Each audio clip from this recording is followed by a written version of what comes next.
여러분 안녕하십니까? 정관용입니다. 올림픽의 감동에다가 남과 북이 하나 되는 감격까지 함께 느끼게 되는 순간들입니다. 경기장에선 남과 북이 한 팀이 되어서 뛰었고요. 김정은의 특사 김여정 제1부부장 남북 정상회담 제안이라고 하는 실로 파격적인 깜짝 제안이 공개됐습니다. 자, 우린 이 제안 어떻게 이해하고 어떻게 준비하고 어떻게 대응해야 할까요? 잠시 후에 이 김대중 정부 당시에 6.15 남북정상회담 대북 특사였죠. 민주평화당 박지원 의원의 이야기 들어보도록 하겠습니다.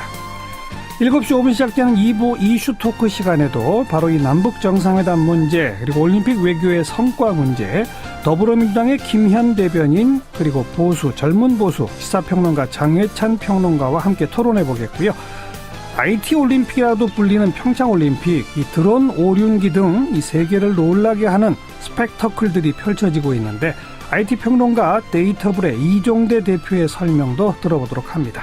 잠깐 광고 듣고 출발하죠. 김정은 위원장의 특사로 내려온 김여정 부부장, 문재인 대통령에게 직접 전달한 메시지는 평양으로 오시라. 네, 제3차 남북정상회담 제안이었죠. 그동안의 남북관계와 국제정세를 고려할 때 파격적 제안이다 이렇게밖에 평가할 수가 없을 텐데요. 앞으로 어떻게 대응해야 할까요? 자, 김대중 정부 당시 6.15 남북정상회담 대북 특사였죠. 민주평화당의 박지원 의원 연결해서 의견을 좀 듣겠습니다. 박 의원 안녕하세요. 안녕하세요. 박지원입니다. 네, 본격적인 얘기 들어가기 전에 좀 가볍게 어제 삼지연 관현악단 공연을 직접 보셨다고요? 네, 봤는데 우리 김동건 아나운서가 진행하는 KBS 가요 무대 같더라고요. 제가 볼 때보다 예. 의상 이런 게 굉장히 노출된 옷을 입고 그랬는데 예. 편하더라고요. 예. 그 현송월 단장의 노래에 대해서 SNS에 무대 매너가 탁월했다. 관중을 꽉 장악하는 카리스마가 돋보였다. 이렇게 쓰셨는데 굳이 그렇게 탁 하신 이유가 뭐 있어요? 아니요. 그러니까 우리가 일반적으로 생각할 때 북한 사람들은 굉장히 딱딱하고 세련되지 않았다. 예. 이런 고정관념을 가지고 있잖아요. 예. 그러니까 실제로 우리가 삼지연 관현악단을 보고도 북한에도 저런 기구가 저런 노래를 할 수 있나 하고 의상을 깜짝 놀라는데 네. 우리 정부 발표대로 하면은 일부 언론 발표대로 하면은 북한은 어제 망했거나 오늘 망했거나 내일 망해야 돼요. 예. 그런데 건재하단 말이에요. 예. 그런데 현송월 단장도 자연스럽게 농담도 하면서 이끌어가고 네. 탁 주먹을 쥐고 노래하는 게 네. 우리나라 패티김 선생보다는 못하지만은 예. 그 정도 장악을 하더라고요. 예. 역시 썸띵이 있어요. 예. 칭찬하기 나쁩니까? 근데 방금 언급하신 것처럼 의상의 노출도 조금 과거보다 심해졌다. 또 우리 가요를 직접 노래했다 이런 등등은 확실히 김일성, 김정일 시대와 다른 김정은 시대의 특징 아닐까요? 그렇죠. 그러니까 이 변화의 물결을 북한도 거스릴 수 없습니다. 우리가 볼 때는 2000년 6.15 남북 정상회담 후 북한이 개혁 개방이 미흡하다 하지만은 자기들이 볼 때는 엄청난 변화를 한 거예요. 하고 있다 이미. 예, 그렇죠. 네. 그리고 북한에 약 400개의 장터 시장, 약 500만 개의 핸드폰을 사용한다고 하는 것은 그만큼 정보가 흐르고 있다는 거예요. 예. 알겠습니다. 우리는 긍정적인 것은 받아들여야 됩니다. 네. 자, 그렇게 지금 변화하고 있는 김정은 시대를 이끄는 김정은이 친여동생을 보내서 평양에서 만납시다라고 정상회담 제안을 했습니다. 예상하셨어요? 전혀 예상 못했습니다. 예. 그리고 진짜 어떤 의미에서 보면은 이게 좀 나쁘게도 해석하지는 말아주세요.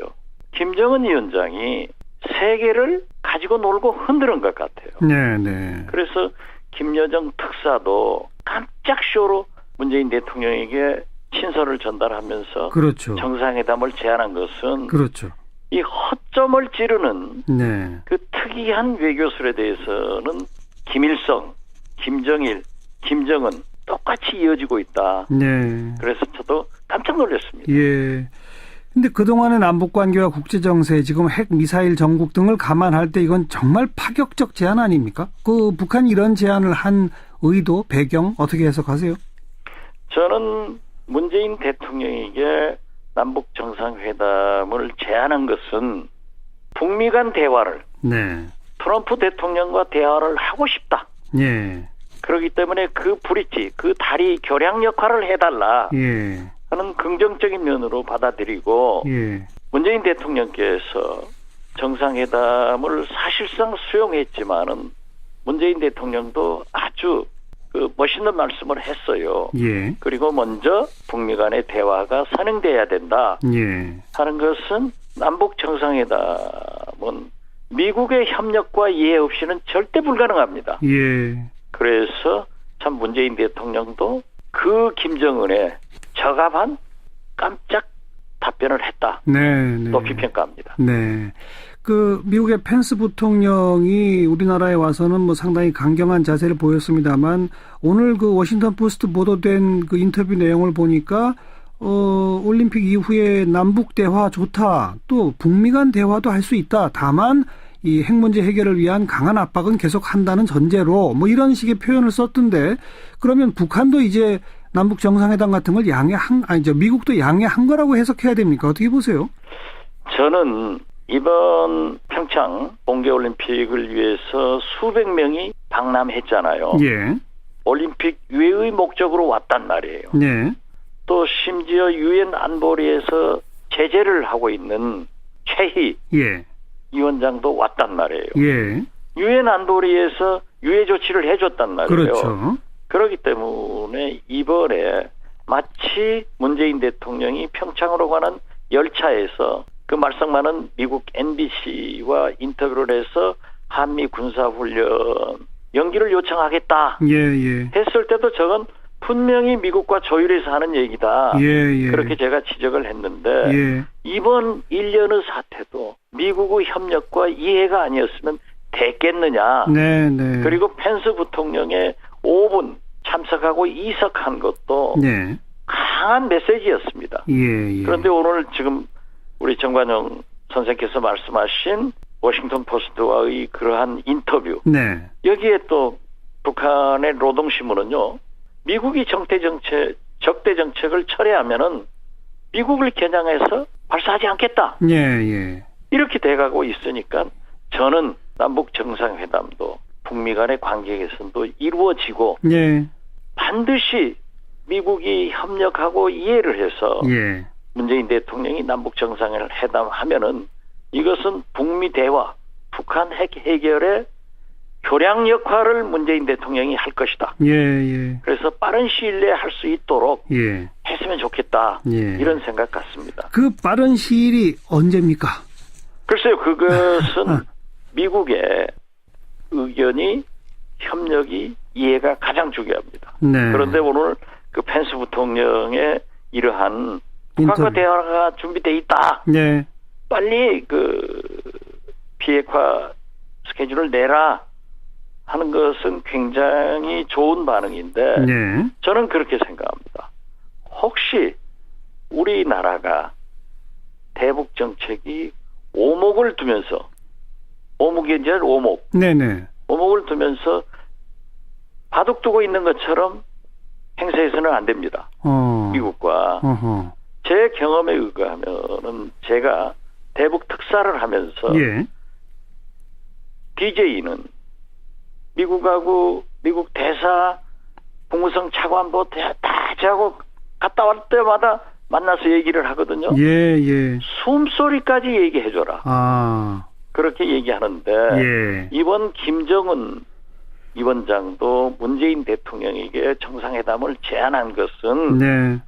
미국 트럼프 대통령의 음성을 듣고 싶은 거예요. 예. 그래서 문재인 대통령에게서 자세히 듣고 또 북한은 과정이 필요 없는 나라 아니에요. 그렇죠. 지도자의 결정만 있기 때문에 네. 문재인 대통령께서 북미 간에 잘 협의해가지고 트럼프의 음성을 김정은한테 들려주면은 네. 저는 북한 핵 문제 해결의 길로 들어선다. 네. 그리고 김정은도 예. 지금 북한 경제가 많이 좋아졌잖아요. 예. 굶어 죽는 사람 없단 말이에요. 예. 미국이 중국에 대해서 슈퍼 301조 통상 압력을 하기 때문에 네. 미국의 압력을 중국이 절대 거역할 수 없습니다. 네. 그래서 북한 제재가 강화되고 있단 말이에요. 예. 또 이번 약 4, 5일 전에 미국의 재무장관이 지금까지 있었던 가장 강력한 대북 제재를 발표하겠다. 네. 이런 걸 보면은 김정은도 먹고 사는 그들이 말하는 인민들을 굴밀 수는 없단 말이에요. 제재 강화를 두려워할 것이다. 그렇죠. 뒤로 예. 후퇴할 수 없기 때문에 예. 지금 현재 대화를 바라고 있는 거예요. 알겠습니다. 여기에 알겠습니다. 문재인 대통령이 대화하자 네. 해서 이런 게 이루어지는데 예. 거듭 말씀드리지만 가장 핵심은 미국의 태도입니다. 알겠습니다. 그 일각에서는 평창올림픽, 패럴림픽 끝나면 한미연합 군사훈련을 또 하게 되지 않겠느냐. 그렇게 되면 다시 또 남북관계는 경색되니까 그 이전에 정상회담을 성사시켜야 된다는 얘기까지 일각에서 나오던데 어떻게 보세요? 그렇게 빨리는 안 될 것 같아요. 아하. 특히 아베 총리는 네. 미국 뒤에 숨어서 나쁜 짓 하고 있는데 한미 군사훈련 빨리 재개해라. 자기가 뭔데 그런 내정 간섭을 합니까? 우리 문 대통령도 내정 간섭이라고 했죠. 네, 예, 그런데 예. 문재인 대통령이 이번에 한 방 먹인 거 잘하셨어요. 예. 잘했는데 제가 볼 때는요. 예. 북한의 열병식을 미국도 우리 정부도 얼마나 크게 하고 뭐 새로운 무기 어쩌고 하면서 예. 염려하고 축소하고 하지 마라 했습니까? 근데 축소했죠. 그런데 북한 스스로가. 김정은도 예. 열병식을 축소하고 굉장히 성의를 보였습니다. 예. 그렇다면은 평창 이 평화올림픽을 이렇게 좋은 무드를 했기 때문에 예. 저는 한미 군사훈련을 하지 않을 수는 없지만은 최소한 북한 열병식을 성의 보이듯 네. 미국과 우리 한국 정부가 북한의 성의를 보여야 된다 이렇게 생각합니다. 축소해서 한미 군사훈련 하는 것도 하나의 제스처가 되는 거죠. 그렇죠. 네. 그렇게 해서 자꾸 좋은 방향으로 가야 됩니다. 네. 아까 그 김대중 대통령께서 그 북한하고 나눈 이야기 같은 걸 숨소리까지 다 미국한테 전해줘라. 그 실제 그런 표현을 쓰셨어요? 그렇습니다. 그러면 지금 그리고 내가 수차 얘기했고 예. 내 북한 사람들도 만나서 우리 김대중 대통령께서 그 사람들은 이제 우리를 뭐 친미 제국주의 이렇게 비난을 하는데 요즘은 하지 않았습니다만은 네. 저를 만났을 때는 우리 대통령께서 내가 보소스 대사를 만나자고 하니까 숨소리까지 얘기하라 하더라. 예. 근데 다 얘기해줬다. 예. 그랬더니 미국의 반응은 이거더라. 예. 이 소리를 굉장히 듣고 싶어하는 거예요. 예. 그래서 제가 아까도 말씀드렸지만은 남북 정상회담을 통해서 김정은 위원장은 트럼프 대통령의 알겠습니다. 숨소리를 듣고 싶을 거예요. 그러니까 우리 정부는 미국과 계속 긴밀히 협의하고 그 협의 내용을 북한에 계속 숨소리까지 알려주고 또 북한과 협의하는 내용을 미국하고 또 상의하고 계속 그래야 되는군요. 그렇죠. 네. 그래야 해결됩니다. 알겠습니다. 자, 그 정도 말씀 듣고 민주평화당 잘 가고 있습니까? 잘 가고 있습니다. 근데 그 지방선거에 지금 현역 의원이 워낙 지금 교섭단체도 안 되고 그래서 현역 의원 차출은 없을 거다. 오늘 조배숙 대표가 그랬는데 그럼 박지원 의원 전남지사 안 나가시는 거예요?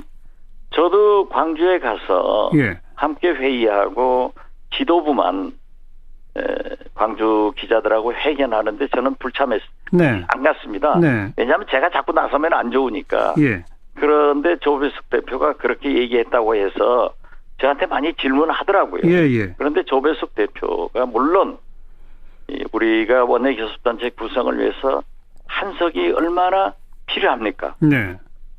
그러나 우리는 거기에 해당되지 않습니다. 왜요?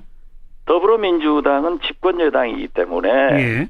만약 현역 의원이 나가면은 보궐선거에 보충된다고 하더라도 제1당을 놓칠 예. 확률이 굉장히 높습니다. 예. 그러면은 의장도 위원장도 여러 가지 문제가 있지만은 예. 우리의 경우는 현역 의원도 중요하지만은 이길 수 있는 네. 광역단체장 후보를 내보내야 되거든요. 네네. 그래서 제가 상경하는 KTX 안에서 조배숙 대표를 만나가지고 네. 이게 무슨 소리냐 아하. 했더니 꼭 그런 뜻은 아닌 것 같아요. 아. 그래서 저도 페이스북에다 예.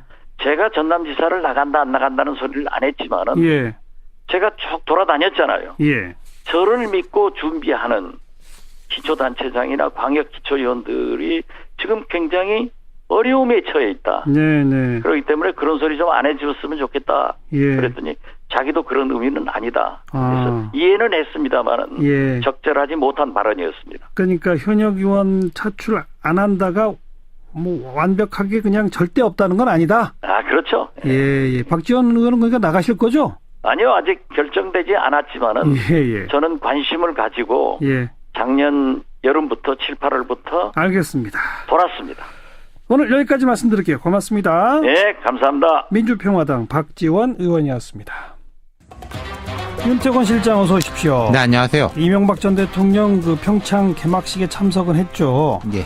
근데 이 전 대통령에 대한 검찰의 압박은 점점 강해지고 있는 것 같아요. 그렇죠. 지금 방향이 한 서너 가지 정도 됩니다. 첫 번째로 다스 실소유주 문제. 두 네. 번째는 여기서 파생된 건데 삼성이 다스의 미국 소송 비용을 대납했다. 그렇죠. 이 의혹이 있죠. 예. 세 번째는 다스 외에 또 다른 부동산 등이 실은 이전 대통령 것이다. 네네. 예. 그리고 네 번째는 국정원 특활비 상납의 이제 용처 예. 규모가 점점 커지고 있는 거죠. 예, 참 여러 가지예요. 네. 그런데 일부 보도긴 합니다만 검찰이 다스는 이 전 대통령 소유로 결론 내렸다 이런 보도가 나왔어요. 그런 것 같아요. 근데 이제 이것 자체도 중요한데 네.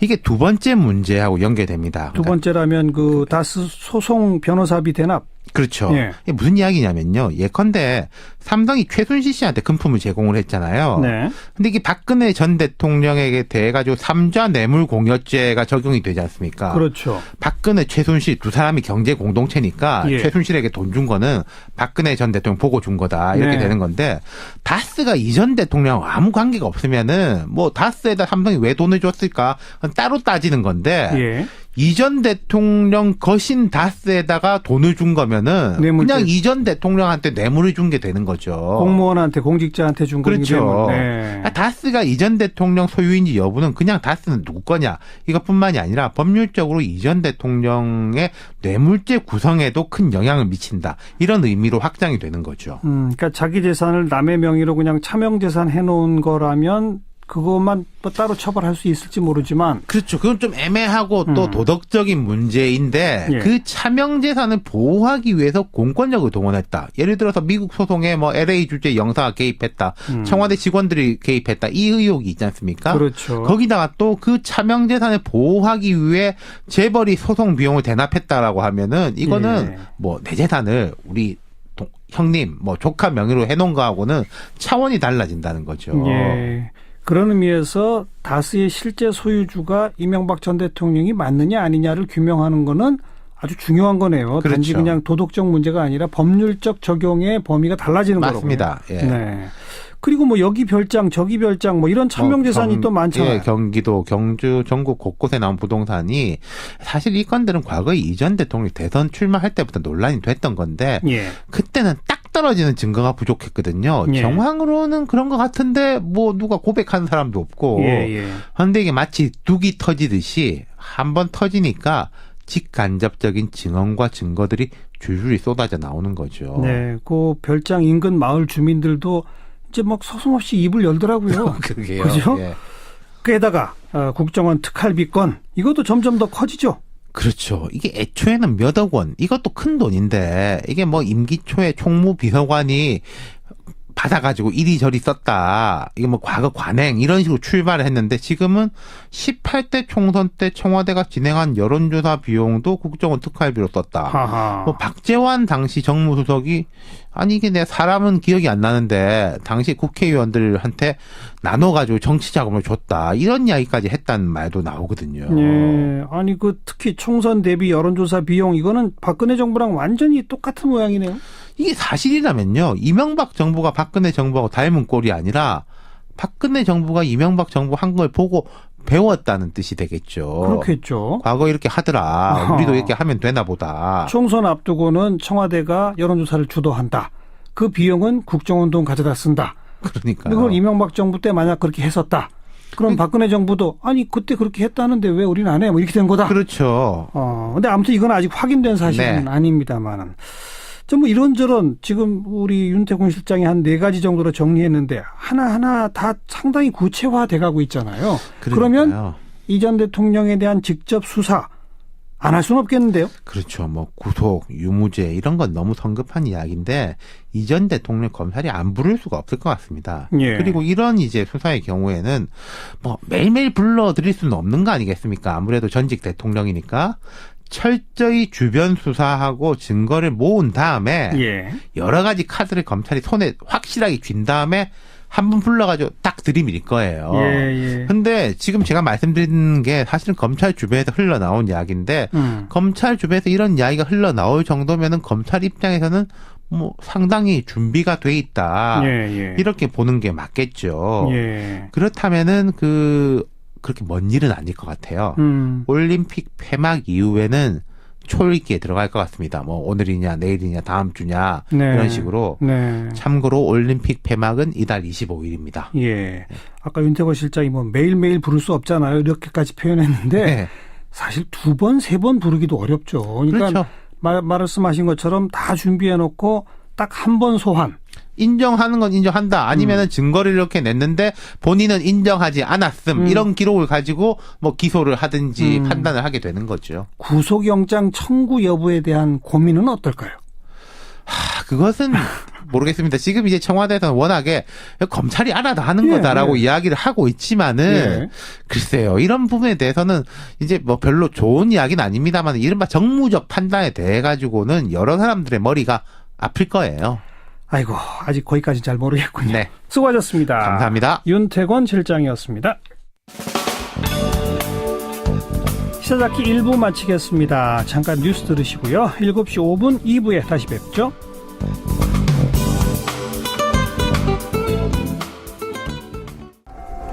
시사잡기 2부 화제의 뜬 뉴스들부터 정리해드립니다. CBS 김효은 기자 어서 오세요. 네, 안녕하세요. 첫 소식은요. 네, 탈북자 김련희 씨가 북으로 돌아가는 북한 예술단 앞에서 북송을 요구해 화제에 올랐습니다. 북송을 요구해요? 어떤 사람입니까? 김련희? 네, 김 씨는 지난 2011년 한국에 들어온 탈북 여성인데요. 69년생이고요. 입국한 직후부터 계속 북송을 주장하고 있습니다. 그런데 오늘 북한 예술단이 남북 출입사무소를 거쳐 북으로 돌아가지 않았습니까? 예. 네, 김 씨가 남북 출입사무소에서 예술단을 기다리고 있다가 단원들이 버스에서 내리니까 얘들아 잘 가라. 나도 집에 보내달라. 나도 평양에 보내달라. 이렇게 외쳤다고 합니다. 근데 그 남북 출입사무소에 민간인이 아무렇게나 이렇게 들어갈 수 있어요? 네, 관리구역이어서 민간인 출입이 엄격하게 통제되는데요. 네네. 정부가 현재 경위를 파악하고 있다고 합니다. 네, 여하튼 김 씨가 북한 예술단원들을 향해서 집에 보내달라 이렇게 계속 외치니까 남측 관계자들이 김 씨를 제지했는데요. 예. 일부 예술단원은 현장에 있던 취재진에게 김 씨가 가고 싶다는데 북으로 보내줘야 하는 거 아니냐 이렇게 말한 것으로 전해지고 있습니다. 가고 싶다고 그래서 보내줄 수 없는 거예요? 네, 북한 이탈 주민을 다시 북한으로 돌려보낼 수 있는 법적 근거가 없고 따라서 북송을 할 수 없다는 게 정부의 공식 입장입니다. 그런데 김 씨 본인은 중국 친척 집에 놀러 갔다가 탈북 브로커한테 속아서 한국에 들어온 것이다 이렇게 주장을 하면서 수년째 북송을 요구하고 있고요. 예. 북한은 우리 정부가 제안한 이산가족 상봉의 전제 조건으로 중국에서 탈출한 북한 여종업원 12명과 함께 김 씨의 송환을 요구하고 있는 상황입니다. 네, 이거 뭐 갑자기 그냥 그 돌발 행동도 아니고 수년째 이렇게 요구하고 있다면 이거 좀 간단치 않은 문제네요. 많이 고민해 봐야 되겠어요. 네. 다음 소식은요.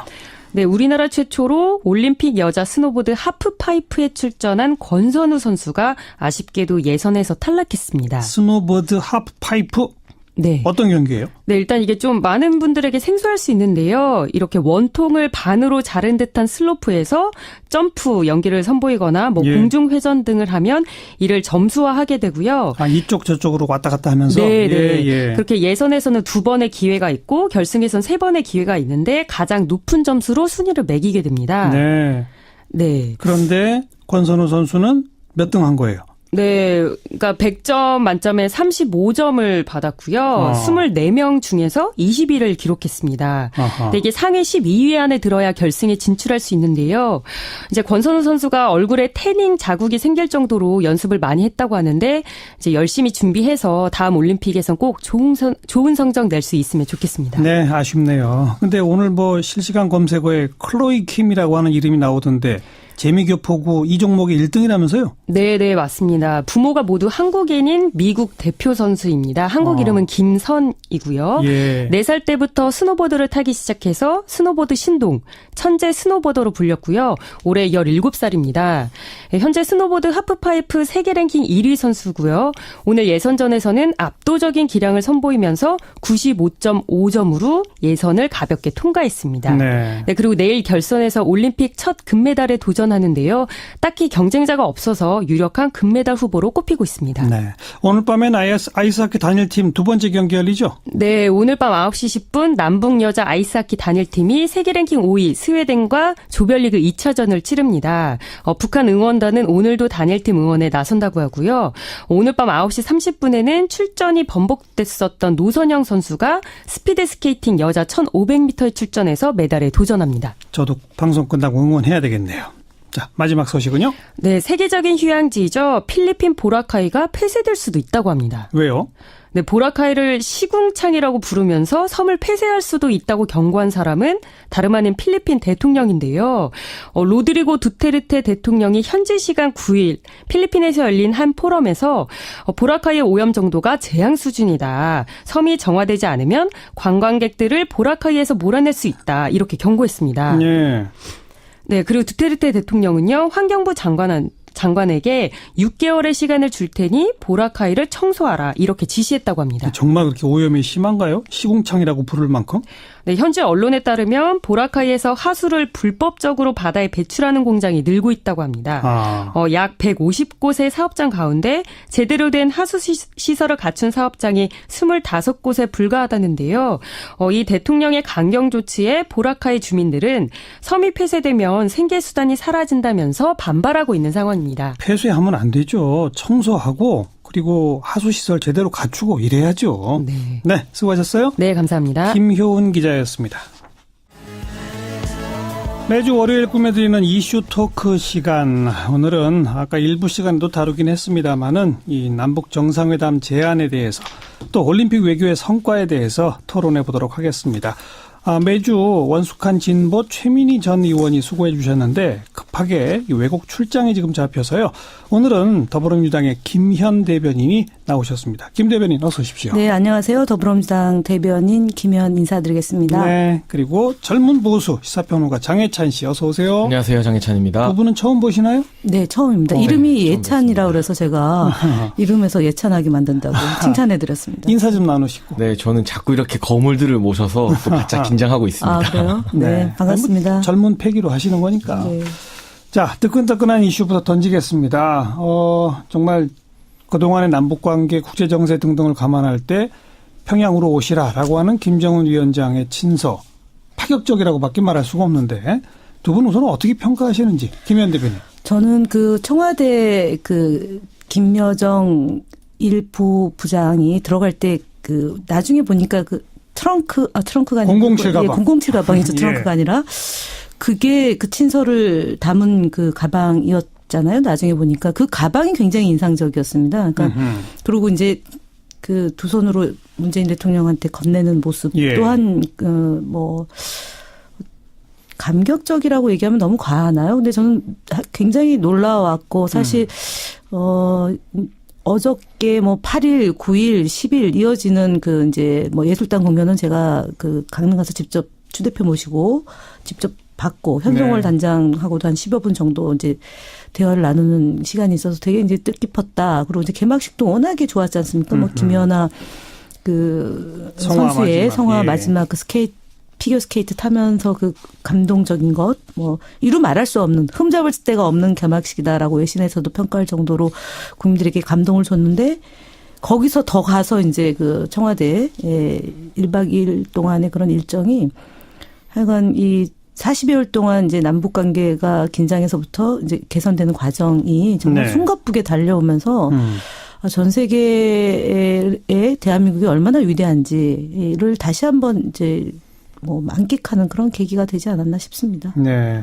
그러니까 그 정상회담 제안도 바로 그런 기쁨. 네, 저는 뭐 감격. 예, 저는 사실은 제가 그 잘 안 쓰는 표현이긴 한데 대변이다 보면 좀 절제되고 정제해야 돼서 잘 안 쓰는데 전율이 느껴질 정도로 감동을 그래요? 받았어요. 저는 개인적으로는. 네. 장혜찬 씨 어떻게 보세요? 저는 기대와 우려가 교차된다는 말씀을 드리고 싶고요. 지금 뭐 이렇게 좀 탄핵이라는 비정상적인 상황에서 정권이 수립된 이후에 평창 올림픽을 앞두고 문재인 정부가 최선을 다해서 노력을 했고 그 결과 이 북한의 평창 올림픽 참가를 이끌어내면서 어쨌든 최소한 이 올림픽 기간 동안 북한이 도발이 없다는 것이 보증되지 않았습니까? 예. 그 부분을 이뤄낸 부분 또 개막식 저도 참 재밌게 봤는데 이 문재인 정부가 사실은 이 한반도를 둘러싼 지정학적 외교학적 상황에서 우리가 운전자에 앉기 힘든 상황임에도 불구하고 대통령이 베를린 구상을 밝힌 이후 계속해서 이 한반도 운전자론을 좀 뚝심 있게 밀어붙인 여러 가지 결과들이 이번에 좀 가시적으로 드러났다. 그런 부분에서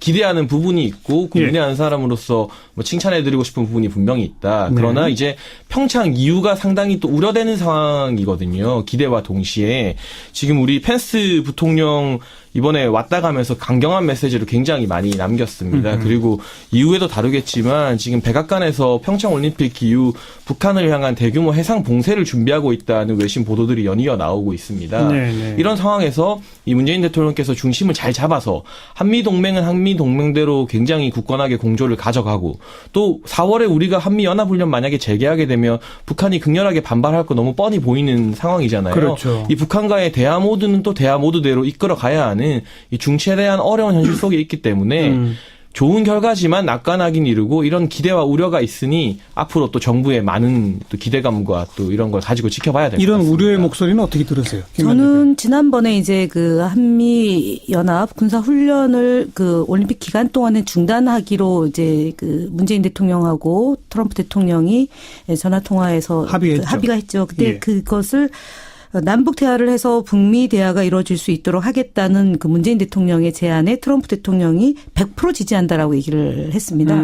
앞서 지금 펜스 부통령에 대해서 우려를 하셨는데 펜스 부통령이 귀국길에 그 언론사 그러니까 외신과의 국내 본인들의 미국 언론과의 워싱턴 인터뷰를 포스트 하면서 인터뷰입니다. 북한이 워싱턴 대화를 포스트. 원하면 대화를 하겠다.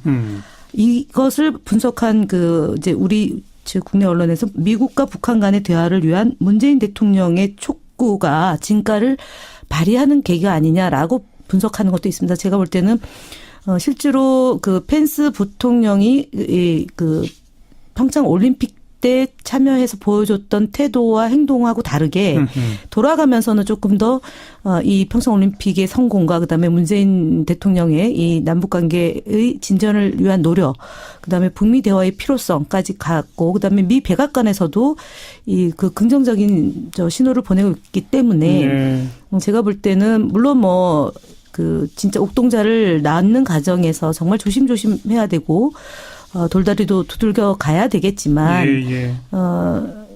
뭐 제가 볼 때는 잘 될 것 같다. 왜냐하면 조짐상 미국도 남북 대화뿐 아니라 북미 대화까지도 긍정적으로 보는 것으로 보인다. 저는 뭐 보이고 그다음에 특히 미국이 이제 뭐 이후에 하반기에 또 중간 선거가 또 있지 않습니까? 그렇죠. 그래서 11월 달. 북한에 대해서 마냥 강경 노선으로 가는 것이 아니라 대화를 통해서 트럼프 대통령의 이렇게 좀 진가를 좀 보여주고자 하는 그런 의지도 있지 않을까라고 조심스럽게 예측해 봅니다. 뭐 저는 일단 잘 됐으면 하는 미국의 이중적인 모습이 보이긴 해요. 바람인데, 네. 그리고 뭐 문재인 대통령과 트럼프 대통령 통화했을 때도 이 미국이 사실 굉장히 고단수의 외교적 언어를 지금 구사하고 있는데요. 청와대 보도자료를 보면 트럼프 대통령이 100% 지지한다는 발언을 우리 청와대에서 핵심을 둬서 이제 보도자료를 배포했습니다. 반면 그 통화가 있고 난 후 백악관발 보도자료를 보면 100% 지지에 대한 언급보다는 북한 인권 문제에 대해서 상당히 주요하게 다뤘습니다. 그리고 이 탈북자를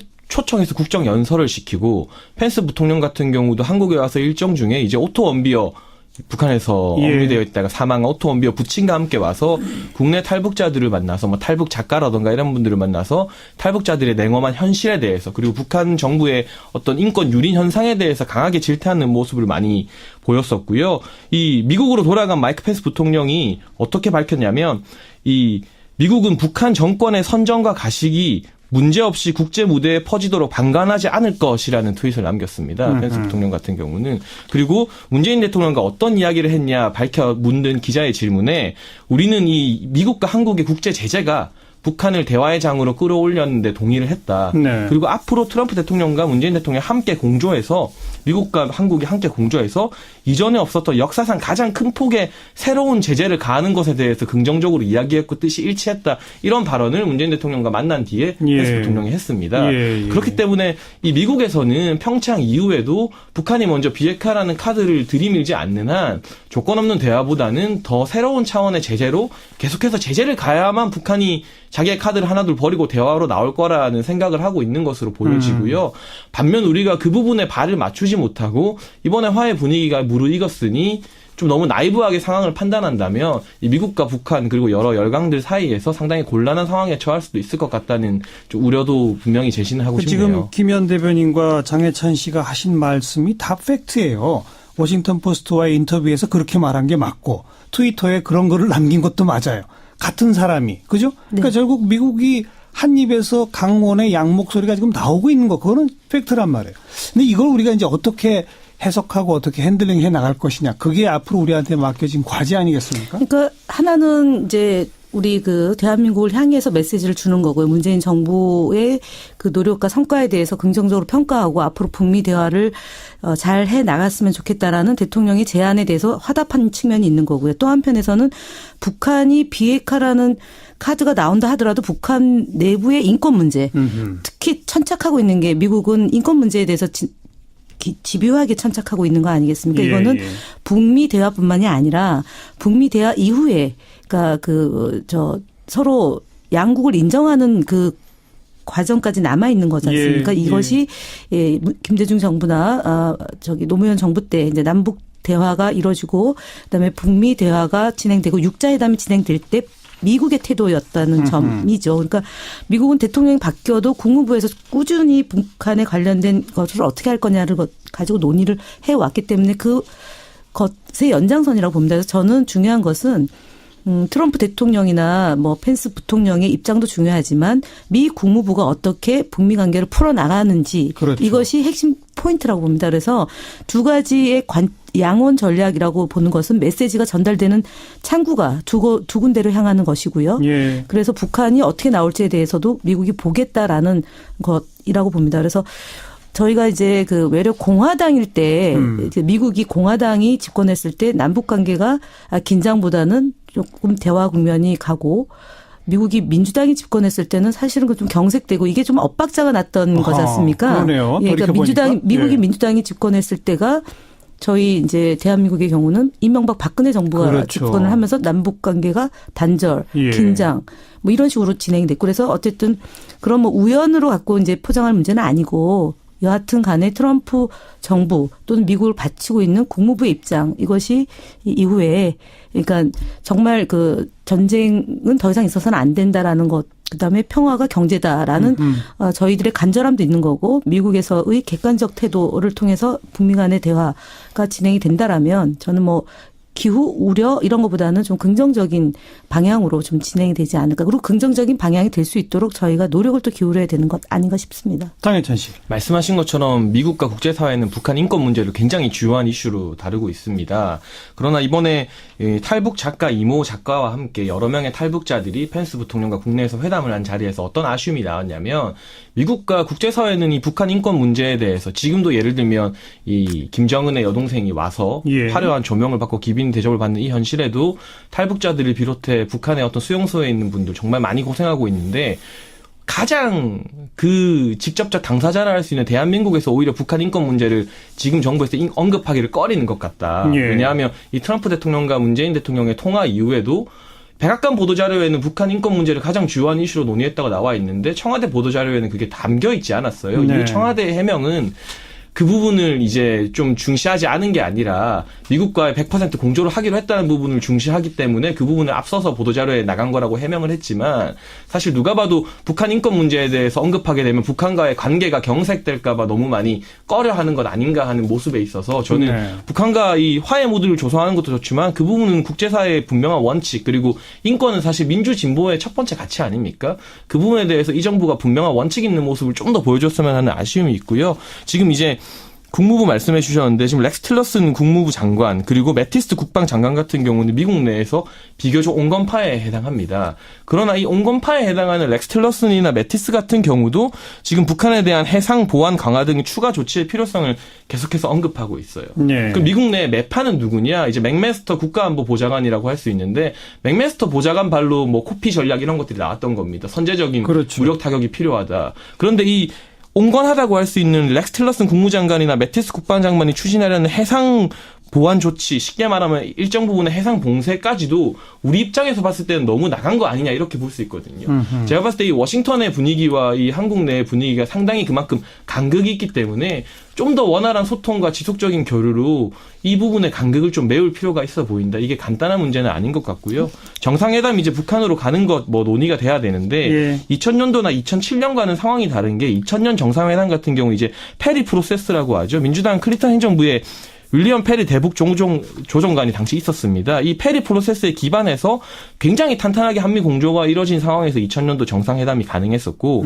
2007년 정상회담 같은 경우는 이제 그 당시 부시 행정부가 중간 선거에서 정말 대패를 하고 말씀하신 것처럼 정치적 이유에서 북미 협상이 진행되면서 우리의 정상회담도 어떻게 보면 집권 후반부에 이뤄졌던 측면이 있습니다. 그때와 지금은 상황이 다르기 때문에 워싱턴과 서울의 인식 차이부터 좁히고 난 다음에야 이 북한과 남북 정상회담이 좀 진전될 가능성이 있지 않을까 싶어요. 지금 말씀하신 그 부분, 그러니까 이제 청와대가 여건을 만들어 성사시켜 나가겠다라는 점이 바로 그 미국과 중국과 러시아, 일본 주변 국가들과의 충분한 소통, 그다음에 협력, 지지, 지원 이것을 한 뒤에 이제 남북 정상회담을 위해서 특사를 파견할지 언제 파견할지 또 누구를 보낼지를 검토하겠다라고 얘기를 했습니다. 그 여건이 국제관계도 있는 거고 또 북한에 이게 주문한 거지 않습니까? 미국과의 대화에 적극적으로 나서달라라는 그렇죠. 문재인 대통령의 주문이 어떻게 이제 북한의 그 태도 변화를 이뤄내느냐라는 거고요. 미국 역시 마찬가지입니다. 지금은 인권 문제를 강조하고 있지만 정작 테이블에 가서는 인권 문제를 1번으로 올릴 수는 없을 거라고 봅니다. 제가 볼 때는 그거는 전제를 그러니까 해소하는 과정, 그러니까 북미 간의 대화를 풀어나가기 위해서 우리는 이렇게 주장을 하는데 북한은 어떤 태도를 보여줄 거냐라는 그런 이제 메시지 관리 차원이라고 저는 보기 때문에 제일 중요하겠지만 그 인권을 강조하면은 대화가 되겠습니까? 아니지 않습니까? 대화라는 것은 서로가 서로 간에 양보도 해야 되는 거고 타협 지점도 있어야 되는 거고 조건도 맞아야지 대화가 되는 거지 않습니까? 그래서 그런 부분이 있다는 점을 지적을 하고요. 그다음에 이번에 그 김여정 일부부장과 그다음에 그 김영남 상임위원장이 이제 한국을 떠나면서 했던 얘기들이 있지 않습니까? 또 만나기를 기대한다라는 점하고 문재인 대통령과 김정수 여사를 평양에서 꼭 만나보고 싶다. 이렇게 이제 한 점이 어쨌든 이제 이례적인 제안은 아니다. 그리고 친서를 직접 전달했다는 것은 이전에 김대중 대통령이나 노무현 대통령 때보다도 또 그 이전에 전두환 전 대통령 시절보다도 훨씬 더 격을 갖춰서 국무위원장 명의로 친서가 왔고 구두로 이제 직접 전달이 됐다는 점에서 그만큼 물꼬를 트는 계기가 있고 이럴 때 10분 활용을 해야 된다. 그러니까 우리가 북한은 분명한 의지와 전략적 판단이 있는 것 같다. 있는 것 같고요. 그 점을 보고서 어떻게 생각하세요? 북한의 판단. 근데 사실 북한이 지금 여러 가지 국제 제재 때문에 궁지에 몰린 것은 사실이고요. 특히 이제 그동안은 국제 제재가 있어도 중국이 북한의 든든한 우산 역할을 해줬었습니다. 그러나 이제 유엔 대북 제재 결의에 따라서 중국이 북한 내 자국 기업을 철수하고 있습니다. 1월부터 이제 이 북중 관계사에 처음으로 중국 기업이 북한에서 철수하고 있고요. 이미 철수가 이뤄진 중국의 합작 형식 회사들 보면 뭐 자동차 회사를 비롯해서 화타이 자동차 회사, 증조평진 자전거 합영 회사, 그리고 뭐 여러 가지 항공회사, 중국 국제항공공사 등 10여 곳의 대형 기업들이 북한에서 물러났습니다. 북한 입장에서는 특히 김정은 같은 경우 북한 경제 정상화를 주 슬로건으로 내걸고 있는데 핵 보유국과 동시에 지금 발등에 불이 떨어진 상황이기 때문에 급하게 나오고 있지만 이 트럼프 대통령이나 펜스 부통령 미국의 관계자들은 지난 과거와 같은 실수를 반복하지 않겠다고 하거든요. 그 과거와 같은 실수 무엇이냐? 북한이 궁지에 몰리면 그리고 잠깐 먼저 평화 모드를 보이는 것처럼 다가왔다가 결국에는 시간을 끌고 다시 핵실험을 하고 또 IC-11 개발하고 이런 같은 실수를 반복하지 않겠다는 것입니다. 예. 그렇기 때문에 이 대화의 선결 조건으로서 비핵화라는 원칙을 포기할 수 없다고 나와 있는 것이고요. 저는 이 문재인 대통령께서도 신년 기자회견에서 회담을 위한 회담은 하지 않겠다고 그랬죠. 하셨습니다. 제가 그 부분 이제 라이브로 진행을 하면서 참 멋있다고 칭찬을 많이 드렸었는데 어떤 정치적 성과를 위한 회담을 위한 회담이 중요한 게 아니라 우리가 지금 사실은 북한을 국제사회가 다 함께 궁지로 몰아가고 있는 형국입니다. 물론 그 안에서도 그때도 대화를 해야겠지만 그럴수록 우리가 아쉬운 입장이 아니기 때문에 비핵화라는 카드를 먼저 들고 와라. 그 의제라는 것을 먼저 보여줘야만 우리도 미국과 관계에서 얘네가 비핵화를 들고 왔기 때문에 대화를 할 의지가 있다. 이렇게 나가야지. 일단 대화부터 하고 대화를 해야 비핵화라는 의제도 나올 게 아니냐. 이런 식의 좀 접근은 좀 위험할 수 있다. 자, 그러니까 장혜찬 씨의 생각은 요약하자면 북한이 비핵화라고 하는 계획 내지는 의지를 보여야만 회담에 임하는 것이 옳다. 그렇죠. 네. 근데 지금 이제 우리가 이제 북한은 궁지에 몰려 있고 우리는 그렇지 않다. 뭐 미국도 그렇지 않다. 이제 미국은 사실은 제3자이죠. 물론 한미 동맹에 입각해서 이제 풀어가야 되겠지만, 근데 우리가 왜 힘들지 않습니까? 남북이 긴장이 고조되고 남북 관계가 개선이 안 되면 국제 신용도도 그닥 그렇게 좋아지지 않고 지금 경제가 평화가 경제다라고 얘기하는 것은 남북 간의 긴장이 완화되면 그만큼 경제적 이익이 높아지는 겁니다. 예. 그리고 두 번째로는 저희가 개성공단하고 금강산이 막혀 있는 거 아닙니까? 물론 유엔 제재 때문에 그 문제가 이제 선결해야 될 많은 과제가 있지만 북한이 이제 그런 약속을 해야 되는 것도 있지만 저희로서도 국내 기업이 지금 개성공단에다가 못 들어감으로 인해서 피해 보는 분들이 얼마나 많습니까? 그리고 예. 좋은 일자리를 창출해낼 수 있고 남북 관계가 개선되면 경제적 이득을 가장 많이 보는 게 저희 아닙니까? 그래서 이 문제는 우리도 급하다. 예, 우리도 중요한 문제입니다. 그리고 남북 관계가 10년 동안 단절됨으로 인해서 많은 피해를 봤다. 이 점에 대해서는 사실은 이명박 박근혜 정부 때 국정을 운영했던 분들은 통렬하게 자기 반성이 있어야 됩니다. 뭐 핵으로 다 돌아왔다 이렇게 얘기하죠. 그럼 대화가 이렇으면 현재 그런 상황까지 갔겠느냐라는 점에 그럼 대해서도. 비핵화에 대한 어떤 전제 필요 없다? 그런 입장에서? 저는 대화를 위해서는 어쨌든 고위급 회담에서도 비핵화를 전제로 했다면 고위급 회담이 성사되지 않지 않았을까요? 이런 문제에 관련해서 이제 평창 동계올림픽이 평화올림픽으로 가고 그것을 지렛대로 삼아서 이후에 진전되는 논의를 해 나갈 때에 그런 의견들은 낼 수 있는 거죠. 근데 그것이 전제가 된다라면 과연 대화가 되겠느냐. 이제 이런 면에서는 조금 정부가 문재인 대통령과 청와대나 정부에서는 조금 신중한 입장을 취할 수 있지만 당으로서는 이전에도 대북 특사를 보내야 된다는 얘기와 함께 남북 정상회담을 조속하게 추진을 해야 된다라는 거를 얘기했던 건 뭐냐면은 이 실질적으로 피해받는 분들에 대한 걱정들이 함께 이루어져야 되는 거 아닌가 싶습니다. 그 자유한국당 같은 경우에는 북핵 폐기의 전제가 없는 남북 정상회담은 이적 행위다라는 정도의 표현까지 쓰고 있는데 이건 어떻게 보세요, 장희찬 씨? 똑같은 말도 아다르고 어다른데요. 이런 표현 때문에 지금 자유한국당 지지율이 저는 안 오르는 거라고 생각을 합니다. 이적 행위라는. 네. 굳이 이렇게까지 강하게 표현할 필요가 있는가. 국민들 같은 경우 제 생각입니다만은 우리 정부가 미국과 공조해서 국제사회의 원칙을 지키기를 바라는 동시에 또 이 한반도의 긴장이 완화되기를 또 바라는 게 당연한 마음 아니겠습니까?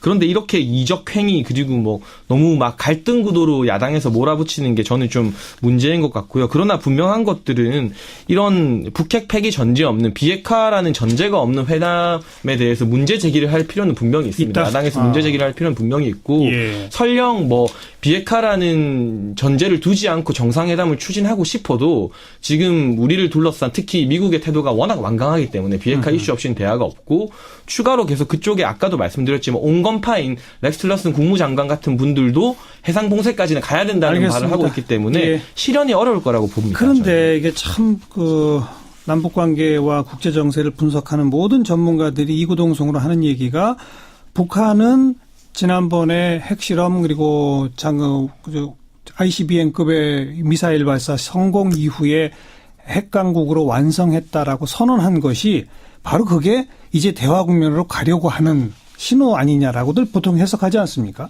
그 얘기는 무슨 얘기냐면 북한은 핵과 미사일을 우리가 갖고 있다는 걸 인정한 채로 회담에 임해라라고 하는 주장인 거고, 그러나 미국이나 또 우리 보수 진영 쪽에서는 핵 폐기를 전제로 하지 않는 그런 회담은 의미가 없다는 거고, 이게 둘이 결합될 수 있을까요? 어떻게 해야 됩니까? 저도 사실은 민주당 입장도 좀 궁금한데요.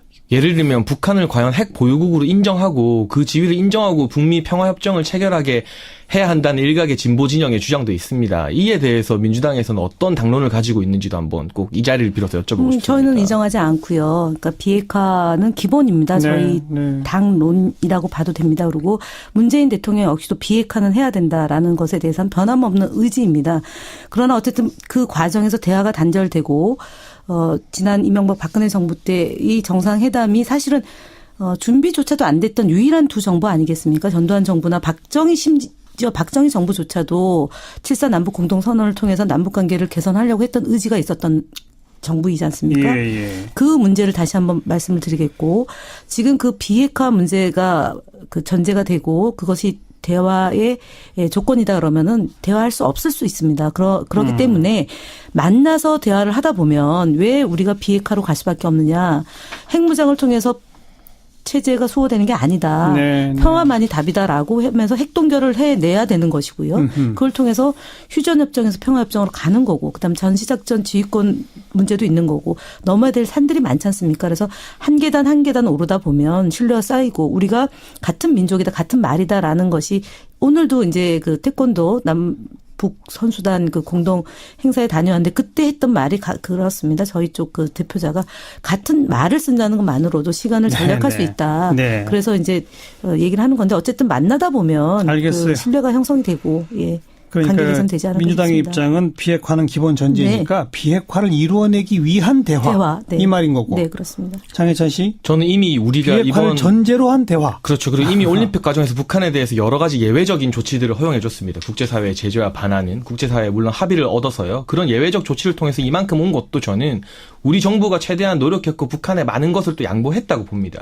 여기까지 우리 정부 정말 수고하셨고, 그렇다면 여기서 더 양보하면서 끌려갈 필요는 없다. 우리가 정상회담 1호 하는 것도 중요하지만 회담 자체가 성사되는 게 아니라 어떤 형식의 어떤 내용의 정상회담을 하는 게 훨씬 더 중요하기 때문에 여기서는 우리도 좀 밀당을 좀 잘했으면 좋겠다. 그래서 더 많이 가져왔으면 좋겠다는 바람이 있습니다. 자, 청취자 여러분, 정말 이 몇 글자 안 되는 차이입니다만 큰 차이군요.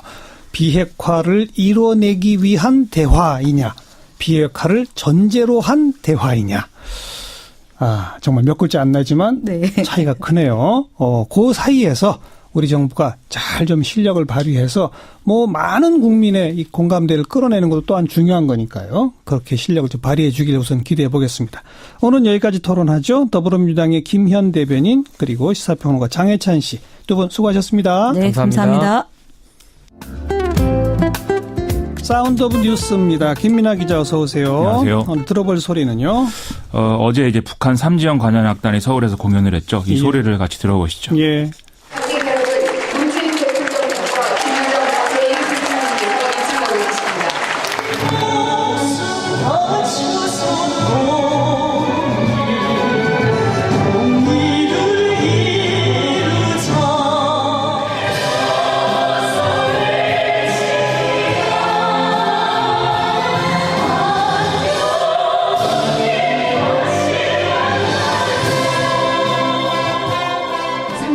관현악단 단장 윤성월입니다.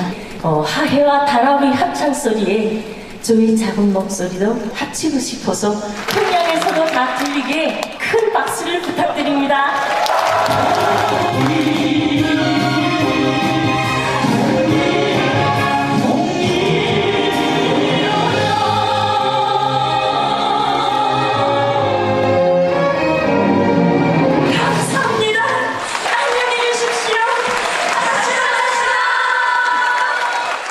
뭐 현송월 단장이 직접 노래를 불렀고 소녀시대 서현도 나왔다고 그러고 볼거리가 참 많았죠.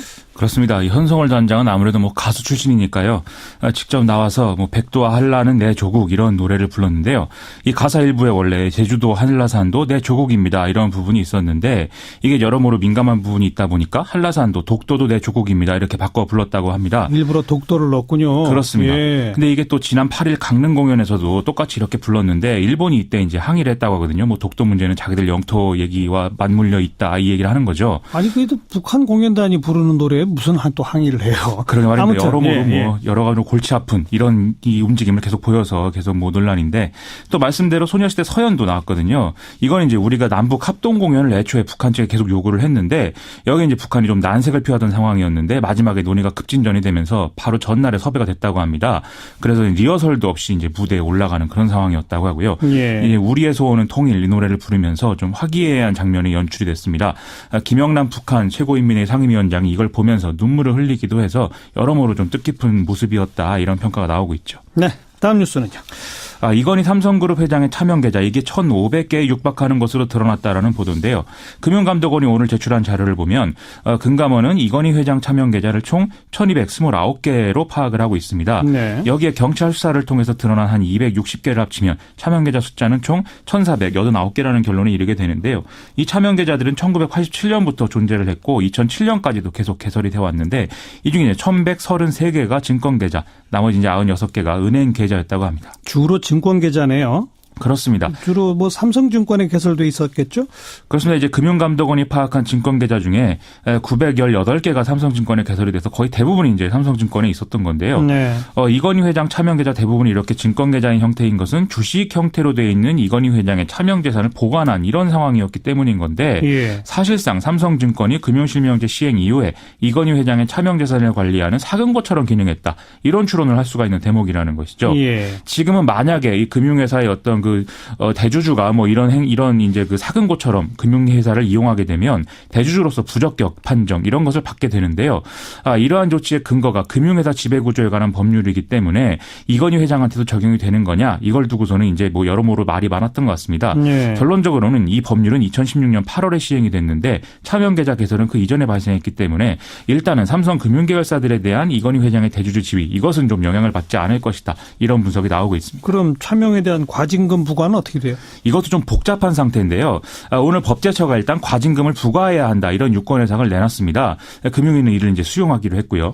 구체적으로는 금융실명제 실시 이전에 개설한 계좌를 실시 이후 차명으로 전환을 했는데 이 사실이 나중에 밝혀졌다면 이 차명 계좌는 실명으로 전환해야 되고 금융기관이 과징금을 원천 징수해야 된다 이런 내용으로 이제 유권 해석을 한 거거든요. 예. 그래서 그간 금융위는 이건희 회장 차명 계좌에 들어있는 4조 4천억 원 규모 자금에 금융실명제법에 의거해서 1천억 원 정도의 소득세를 더 물리는 선에서 이제 마무리를 하려고 했던 건데 논란이 커지니까 이제 법제처가 이런 유권 해석을 내린 것이죠. 예. 이에 따라서 삼성은 2조 원 안팎의 과징금을 내게 될 수 있다. 이런 전망이 언론을 통해서 나오기는 하는데요. 어허. 지금 또 다른 언론 보도를 보면 금융위가 이제 그 1993년 당시에 이 개설된 차명 계좌의 잔액을 확인을 못 하고 있는 상황이기 때문에 예. 혹시 이제 과징금 액수나 이런 것들이 달라질 수도 있다. 이런 얘기가 나오고 있는 상황입니다. 지금 원칙대로 해야죠. 원칙대로 해야 됩니다. 자, 다음 뉴스요. 한국수자원공사가 4대강 관련 기록물 등을 파기하려고 한 정황이 드러나서 이제 논란이 되고 있는데요. 발단은 지난달 18일 날 한 용역업체 직원이 이 수자원공사가 기록물을 폐기업체로 반출해서 파기하려고 한다. 이 내용을 이제 언론에 제보함에 따라서 이제 일어난 것이죠. 예. 그래서 행정안전부 국가기록원이 현장 점검을 진행했고 그 결과가 오늘 공개된 것인데요. 점검 결과 수자원공사가 반출하다가 회수된 기록물 407건 중에 302건이 이 원본 기록물로 공공기록물법에 따라서 기록물 관리 대상인 것으로 드러났습니다. 그런데도 불구하고 수자원공사는 이 기록물들에 대한 어떤 평가 심의 절차 없이 그냥 파기 대상에 포함시켜서 문제다라는 것이죠. 네. 이 중에는 4대강 사업 관련 업무 연락 내용 그리고 경인 아라뱃길 사업을 추진하는 과정에서 국고보조금을 2천억 가까이 들려도 1조 원 이상의 손실이 발생한다. 이런 이제 민감한 내용도 포함되어 있는 것으로 보도가 되고 있습니다. 수자원공사는 뭐라고 합니까? 문제가 된 302건의 기록물들은 이미 보존 연한이 지났는데 절차를 이행하지 않은 부분에 대해서 지적을 받은 것이다라는 거고요. 거고요. 4대강 관련 자료는 뭐 어떤 정책 결정이나 공사 현황 같은 좀 민감한 내용이 아니라 조경 등의 어떤 좀 주변적인 내용의 현황 파악을 위한 업무 연락 자료가 대부분이었다. 이렇게 해명을 하고 있습니다. 그러면서 기록물 관리 실태 조사 그리고 지도 점검 강화, 내부 규정 개정, 전 임직원 대상 교육 의무화 이런 대책들을 같이 내놓기도 했습니다. 네, 다음 뉴스는요. 오늘 공정거래위가 허위 과장 광고로 독성물질이 든 가습기 살균제를 판매한 SK케미칼, 애경, 이마트의 시정 명령을 내리고 이 중 SK케미칼과 애경은 검찰에 고발하기로 결정을 내렸습니다. 제품 용기 표시 라벨에서 유해 정보는 숨기고 뭐 아로마 테라피 이런 유익한 효과가 있는 것처럼 강조한 게 법령상의 기만적 표시와 광고에 해당한다는 거고요. 또 제품의 이 품질 경영 및 공산품 안전관리법에 의한 품질 표시 이렇게 기재한 부분이 마치 안정성과 품질을 확인받은 제품인 것처럼 거짓 과장 광고 표시한 것에 해당한다라는 판단에 따른 조치라는 겁니다. 지난 2011년 또 2016년 두 번 공정위가 조사한 적이 있었죠. 그렇습니다. 그때는 면죄부를 줬었잖아요. 그렇죠.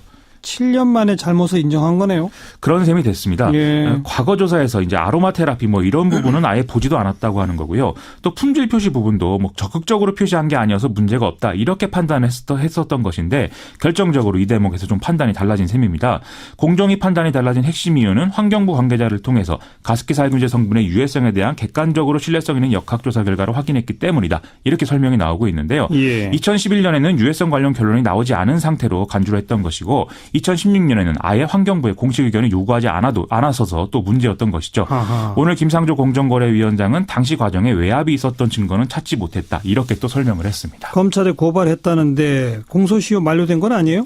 이 공소시효가 여러 가지 논란이 있는 상황이긴 한데요. 지금 SK케미칼과 애경 측은 가습기 살균제 판매가 2011년 8월 말로 종료됐다. 그래서 공소시효는 만료됐다. 이렇게 보고 있는데 공정위가 2013년 말에 한 소매업체에서 이 판매 기록을 확보했다라고 하거든요. 예. 이게 법정에서는 좀 공방으로 이어질 것으로 예상이 됩니다. 지켜봐야죠, 그러면. 수고하셨어요. 고맙습니다. 김민아 기자였습니다. 드론 1218대가 만들어낸 오륜기 퍼포먼스.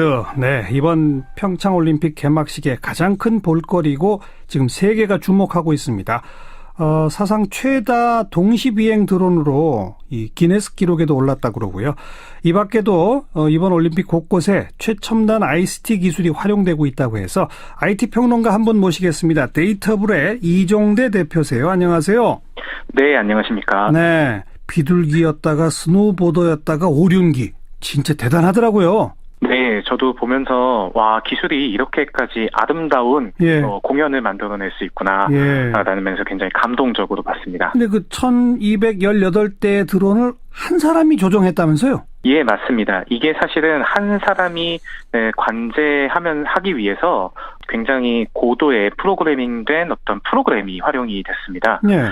드론들이 여러 개가 동시에 이제 하늘을 떠다니다 보니까 드론들 간에 이렇게 상호 간섭 같은 게 없도록 잘 통제를 해야 됩니다. 그렇죠. 각 드론 간의 위치라든지 여러 상황들을 다 종합적으로 검토해서 예. 가장 최적의 비행을 할 수 있게 예. 굉장히 잘 기획이 되겠다고 합니다. 그러니까 비둘기 모습을 취할 때는 각 드론의 위치가 어디여야 한다. 또 뭐 네네. 스노우보드 때는 어디다. 오륜일 때는 어디다라는 걸 다 미리 프로그램에서 입력을 해놓고. 그죠? 예, 그렇습니다. 그리고 그 드론끼리 서로 부딪히지 않게 또 어떻게 했다는 거죠? 네, 맞습니다. 아마 이게 한 번 해가지고는 안 됐을 거고요. 여러 번 이걸 비행을 해보면서 예. 연습을 해서 맞췄을 겁니다. 특히나 이게 평창처럼 이렇게 산간 지역에서 하다 보면은 더군다나 겨울이잖아요. 그래서 예. 뭐 풍향이라든지 습도, 온도 이런 변수들이 굉장히 복잡하게 많이 발생을 하는데요. 예. 특히나 이 온도가 문제입니다. 이게 배터리가 리튬 이온 배터리, 우리가 많이 휴대폰에 사용하는 그 같은 배터리인데요. 그렇죠. 최근에 그 날씨가 영하 10도 이하로 내려갔을 때 예. 갑자기 휴대폰 배터리가 감소하는 걸 시청자분들이 맞아요. 많이 경험을 하셨을 거예요. 예. 이 동일한 현상이 추운 곳에서 이제 드론을 날렸을 때 나타날 수가 있거든요. 네. 예, 이렇게 되면은 한참 드론이 실제 생방송에서 이렇게 막 돌다가 갑자기 날다가 몇 대라도 떨어지게 되면은 큰 사고가 날 수도 있습니다. 예. 그래서 이제 이번에 인텔사에서 원래 계획상으로는 실제 생방으로 이걸 해보려고 했었는데 예. 이번에는 그 슈팅스타라는 드론이 20분 정도가 최대 비행 가능 시간이었다고 해요. 배터리 때문에. 네, 배터리 예. 때문에. 예. 그래서 그런 사고를 막기 위해서 사전에 미리 녹화했다면서요? 많이 하다가 예. 녹화를 해서 보여줬다고 합니다. 자, 그 드론 오륜기가 가장 지금 주목받고 있습니다만 그거 말고도 이번 올림픽 곳곳에 최첨단 ICT 기술이 있다고 그래서요. 네네. 먼저 뭐 5G를 접목한 최초의 올림픽이다 이런 말을 하던데 이건 뭘 말하는 겁니까? 이 5G라 하는 거는 또 지난 대선 때 왜 문재인 대통령이 5G라고 했다가 예. 온라인에서 화제가 되기도 했었죠. 예. 예, 5번째 세대, 5세대 통신을 말합니다. 예. 이 5번째 통신이다 보니까 아무래도 속도가 많이 빠르겠죠. 예. 최대 1초에 20GB 이상 다운로드 받을 수 있는 그런 굉장히 고도의 스피드를 가지고 있는 기술입니다. 이게 그러니까 지금 저희가 쓰는 기술이 300메가를 1초에 받을 수 있는 300mbps인데요. 예. 이거보다 70배가 빠릅니다. 그래서 굉장히 빠르게 영화 1기가짜리 영화 한 편을 10초면 받을 수 있을 정도의 기술이고요. 예. 또 하나 중요한 거는 데이터를 응답하는 그 응답 속도라고 하는데 이게 또 10배 빨라져서 네. 기기 간의 통신 속도가 10배 빨라집니다. 그러니까 지금 평창 지역에 이 5G 망이 다 깔렸다는 거 아닙니까? 예, 맞습니다. 그래서 구체적으로 어디에 작용을 하는 겁니까? 어디에서 이게 그 돋보이게 역할을 하는 거예요? 일단 이번 올림픽 개막식에도 쓰였습니다. 예. 이 올림픽 개막식 때 비둘기 모양으로 촛불을 든 평창 주민들 1000명이 나와서 예. 비둘기 모양을 보여줬던 그 평화의 비둘기 공연이 있었는데요. 예. 이 공연에 이 LED 촛불, 그러니까 진짜 촛불이 아니고 실제 잘못하면 불이 날 수 있으니까요. 그렇죠. 예, 그래서 이 LED 촛불을 활용해서 비둘기 모양을 구현했거든요. 예. 근데 이 LED 촛불 모양을 아름답게 만들어내는 과정을 뒤에서 이것도 또 관제를 했다고 해요. 근데 이 관제할 때 속도를 5G 기술을 써서 더 빠르고 편리하고 더 정확하게 할 수 있도록 관제를 했다고 합니다. 예. 그리고 또 이 평창 안에 빠른 속도로 이 인터넷을 활용할 수 있도록 네. 5G 네트워크가 운영이 되고 있어서요. 예. 평창 안에서는 좀 더 쾌적하게 통신과 전화를 이용하실 수 있다고 합니다. 이거는 우리 이동통신 업체들의 기술인 거죠? 예, 이번에 이제 그리고 KT가 전 세계에서 제일 앞선 거죠, 이게? 예, 이거는 한국이 가장 빠르게 상용화를 지금 시도하고 있는 기술입니다. 네. 자, 그 다음에 개폐막식을 이건 4K UHD로 방송하고 있다. 이건 또 뭡니까? 4K UHD. 네, 암호 같죠? 예. 이게 이제 4K가 K가 1000이거든요. 그래서 4000 정도의 해상도의 UHD 기술이다 이렇게 보시면 되는데 굉장히 고화질이다. 보통 집에서 쓰는 고화질 TV가 1K짜리입니다. 보통 픽셀이 1024에 768개 정도 박혀서 들어가야 되는데요. 예. 그게 하나하나 점들이 화면을 만들어내는데 그거에 4배의 픽셀이 더 많이 들어갔다. 그래서 네. 더 화질이 4배나 더 고화질이 된다는 거죠. 예. 아무래도 더 선명하다 보니까 선수들의 땀구멍 하나하나까지 다 세밀히 살피면서 경기를 볼 수 있습니다. 이건 이제 우리 방송 기술의 어떤 최첨단인 거고, 그죠? 예, 그렇습니다. 예. 그리고 뭐 VR 가상현실 기술을 활용한 실감나는 체험도 이 평창에서 할 수 있다면서요? 그건 뭐예요? 네, 또 이 VR 기기를 이렇게 눈에 착용을 하고 나서요. 스키 점프나 봅슬레이 같은 일반인이 쉽게 경험하기 어려운 그런 스포츠를 네. 평창에서 VR 시뮬레이터에 탑승해서 이걸 체험을 할 수 있도록 비치가 되어 있다고 합니다. 그러면 내가 그 시뮬레이터 안에 타서 그걸 이제 안경처럼 생긴 걸 딱 끼고서는 진짜 내가 봅슬레이 선수가 된 것처럼 타고 내려간다 이거죠? 네, 맞습니다. 그래요. 그리고 뭐 인공지능 AI 활용해서 통역도 지금 쉽게 된다면서요? 네, 이번에 LG전자가 만든 AI 안내 로봇이라고 하는데요. 이 로봇가 경기장에 배치가 돼서요. 네. 관람객들에게 경기장 안내를 하기도 하고요. 내지는 경기장 곳곳에 벽화 로봇이 돼 있대요. 예. 벽화를 계속 이렇게 경기 MVP나 이런 다양한 주제를 벽면에 실시간으로 그려낼 수 있다고 하고, 네. 심지어는 선수촌에는 음료를 직접 이렇게 가져다주는 음료 서빙 로봇도 매대가 운영이 된다고 합니다. 이렇게 해서 총 11개의 종류의 85대 로봇이 이번 평창올림픽 현장에 투입이 되었다고 합니다. 그리고 일부 그런 로봇들은 다양한 나라에서 온 나라 그 언어를 쭉 이렇게 통역도 해주고.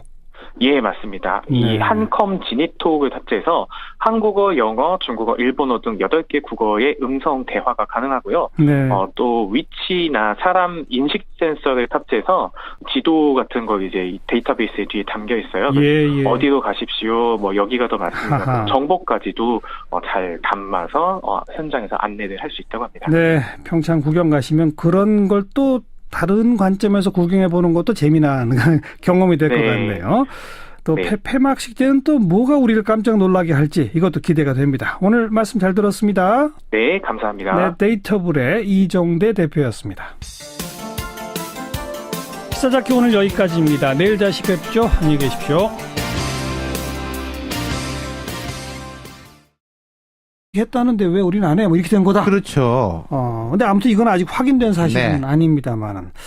좀 뭐 이런저런 지금 우리 윤태곤 실장이 한 4가지 정도로 정리했는데 하나하나 다 상당히 구체화돼 가고 있잖아요. 그러면 그러니까요.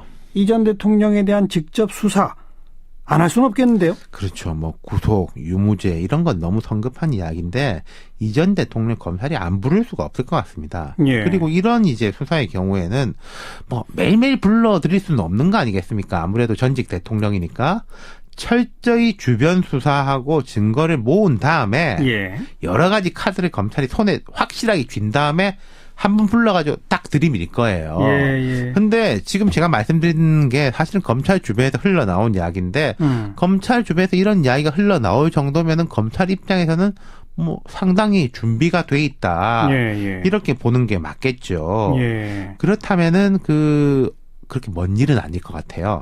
올림픽 폐막 이후에는 초읽기에 들어갈 것 같습니다. 뭐 오늘이냐 내일이냐 다음 주냐 네. 이런 식으로. 네. 참고로 올림픽 폐막은 이달 25일입니다. 예.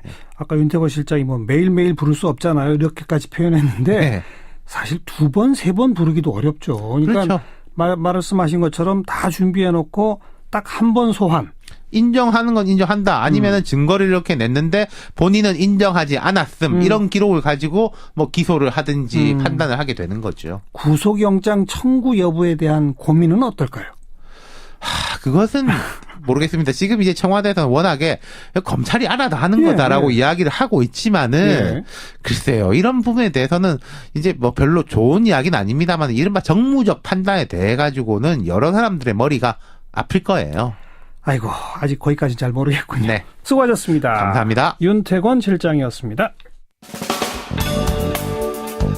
시사잡기 1부 마치겠습니다. 잠깐 뉴스 들으시고요. 7시 5분 2부에 다시 뵙죠.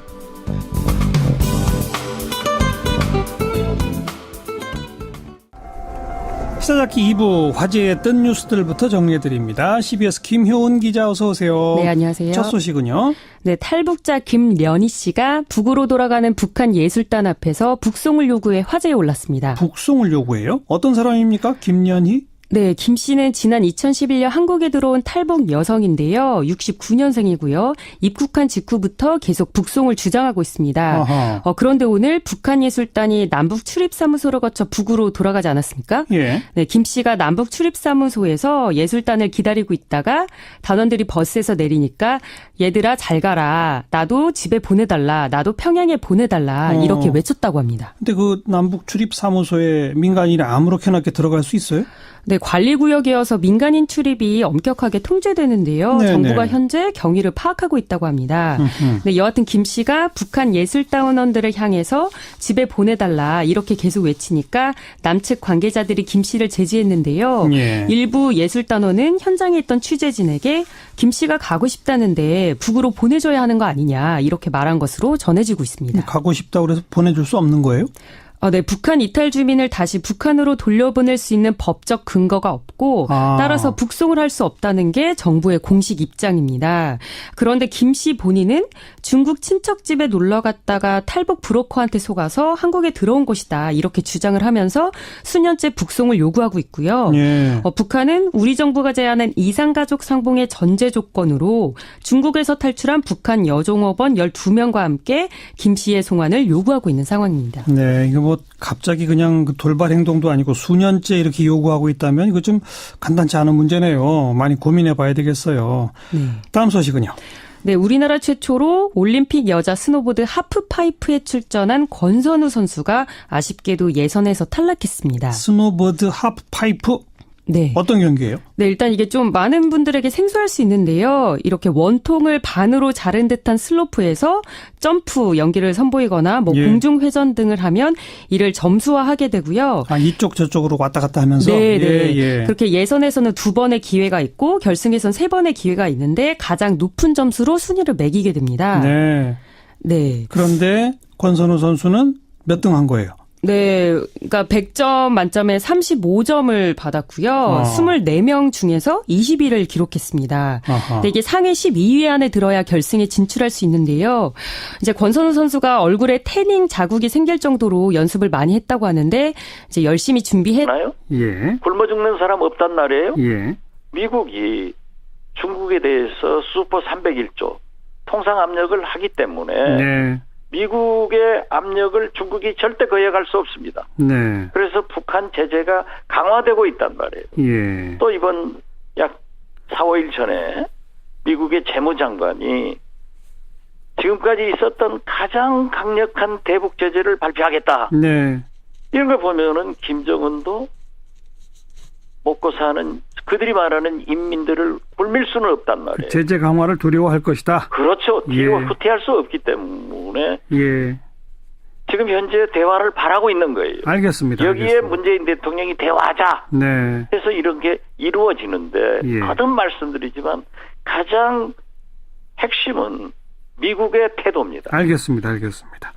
그 일각에서는 평창올림픽, 패럴림픽 끝나면 한미연합 군사훈련을 또 하게 되지 않겠느냐. 그렇게 되면 다시 또 남북관계는 경색되니까 그 이전에 정상회담을 성사시켜야 된다는 얘기까지 일각에서 나오던데 어떻게 보세요?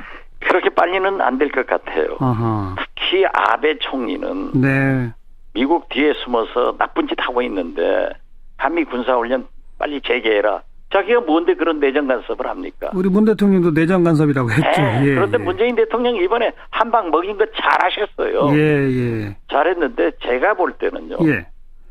북한의 열병식을 미국도 우리 정부도 얼마나 크게 하고 뭐 새로운 무기 어쩌고 하면서 예. 염려하고 축소하고 하지 마라 했습니까? 근데 축소했죠. 그런데 북한 스스로가. 김정은도 예. 열병식을 축소하고 굉장히 성의를 보였습니다. 예. 그렇다면은 평창 이 평화올림픽을 이렇게 좋은 무드를 했기 때문에 예. 저는 한미 군사훈련을 하지 않을 수는 없지만은 최소한 북한 열병식을 성의 보이듯 네.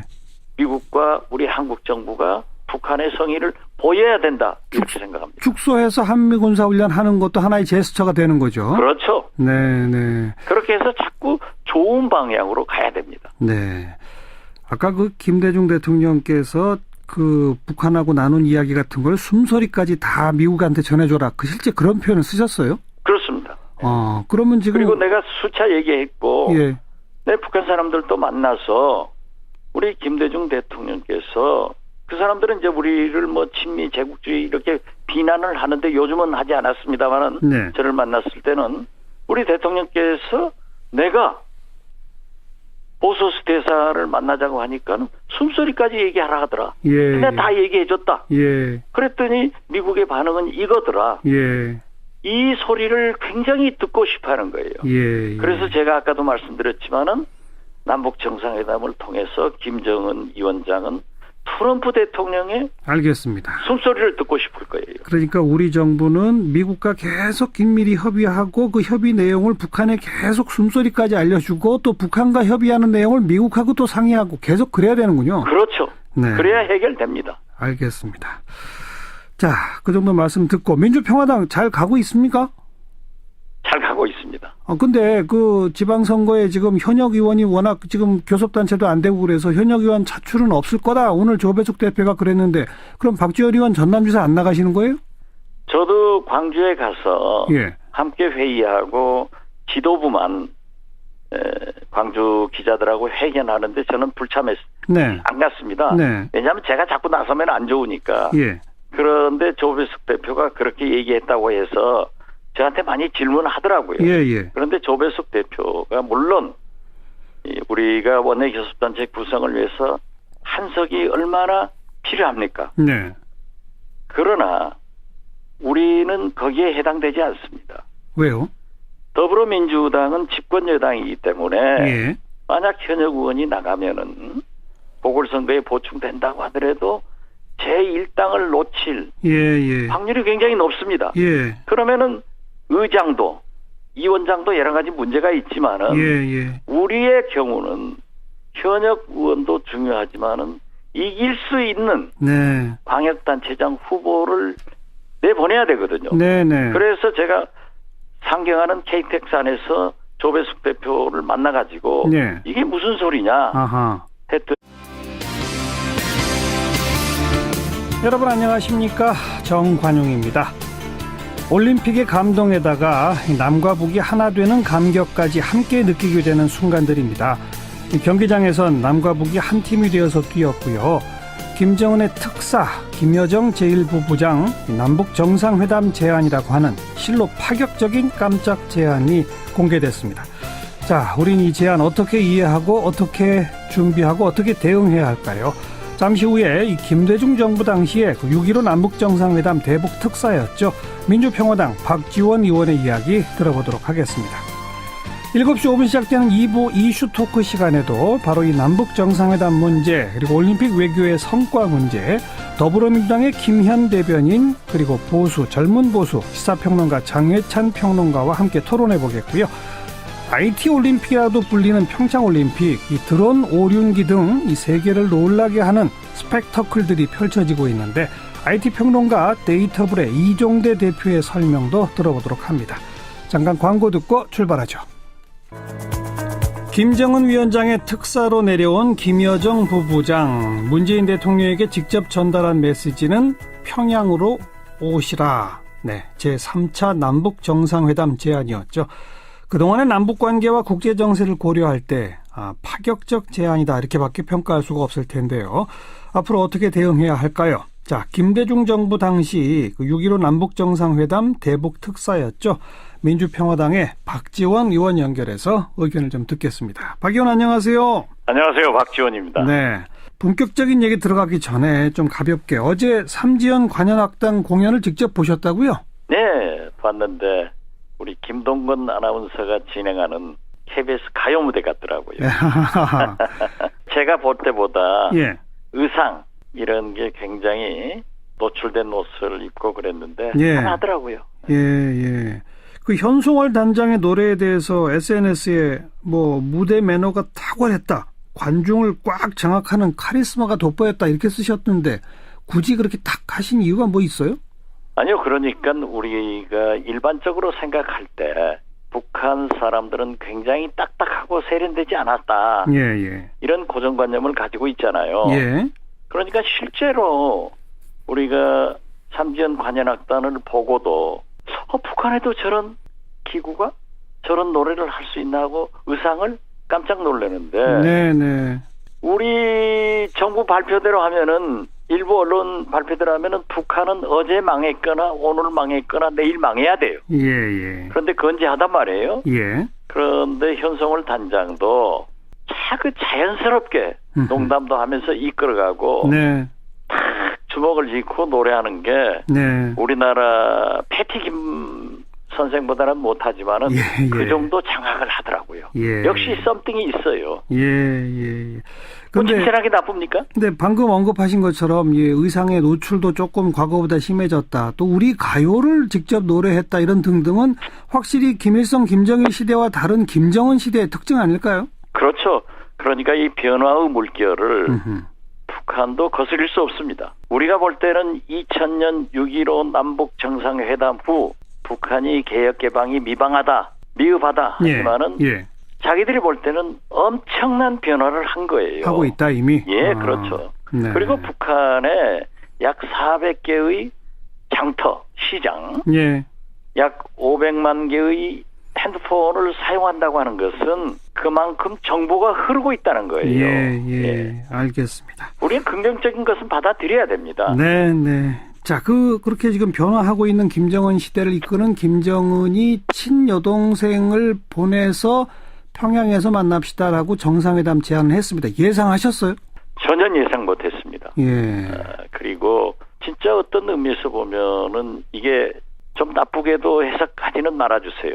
김정은 위원장이 세계를 가지고 놀고 흔드는 것 같아요. 네, 네. 그래서 김여정 특사도 깜짝 쇼로 문재인 대통령에게 친서를 전달하면서 그렇죠. 정상회담을 제안한 것은 그렇죠.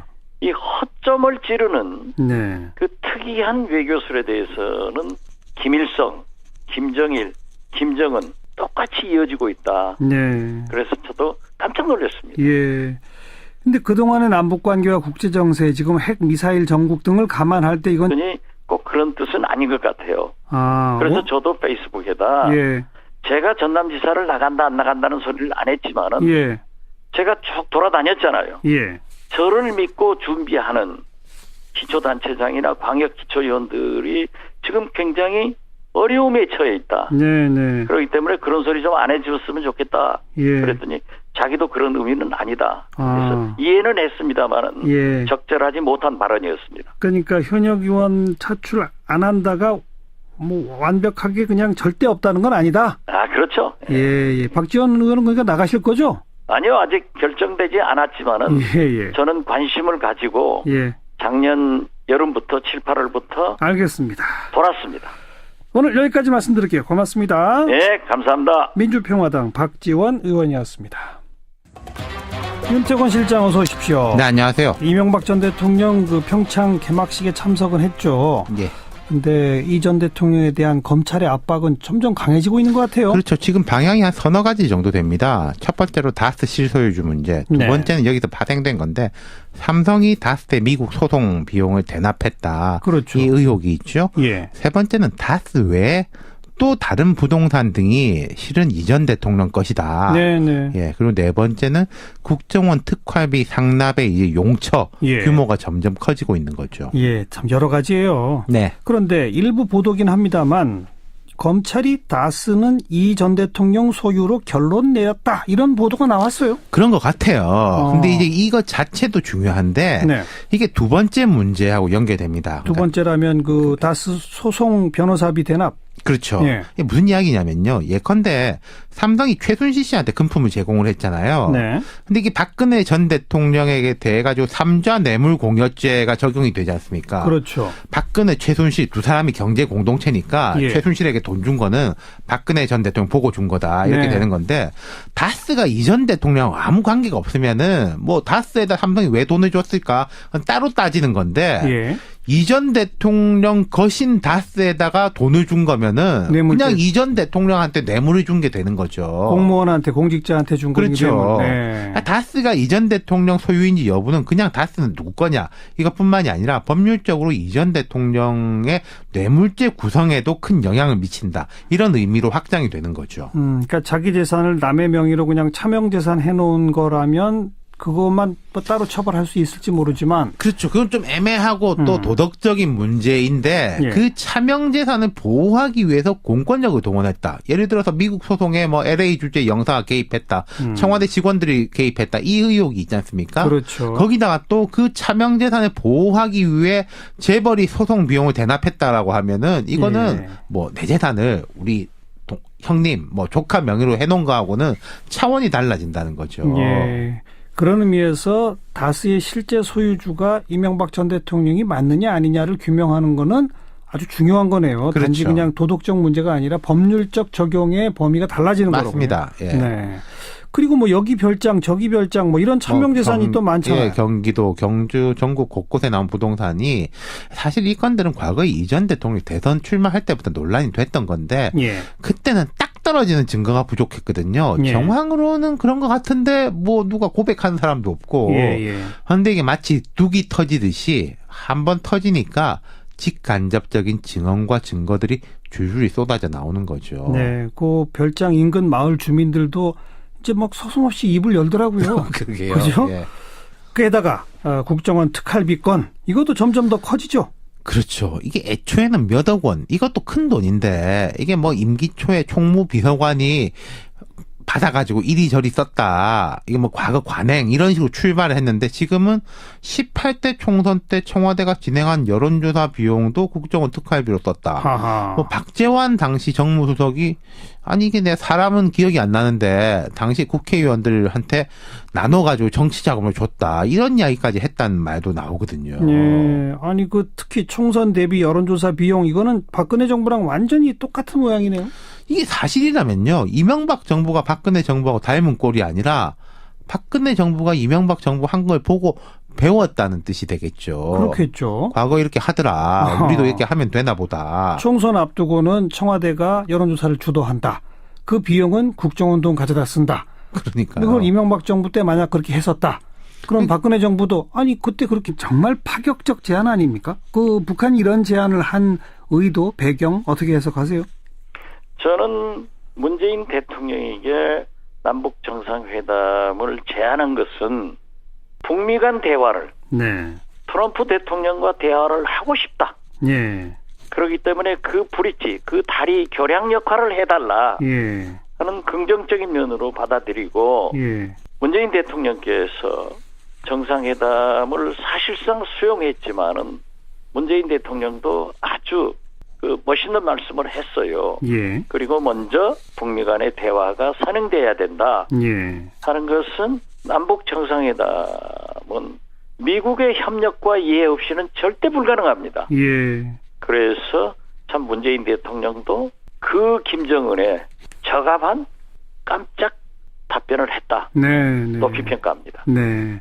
그 미국의 펜스 부통령이 우리나라에 와서는 뭐 상당히 강경한 자세를 보였습니다만 오늘 그 워싱턴 포스트 보도된 그 인터뷰 내용을 보니까 올림픽 이후에 남북 대화 좋다. 또 북미 간 대화도 할 수 있다. 다만 이 핵 문제 해결을 위한 강한 압박은 계속 한다는 전제로 뭐 이런 식의 표현을 썼던데 그러면 북한도 이제 남북 정상회담 같은 걸 미국도 양해한 거라고 해석해야 됩니까? 어떻게 보세요?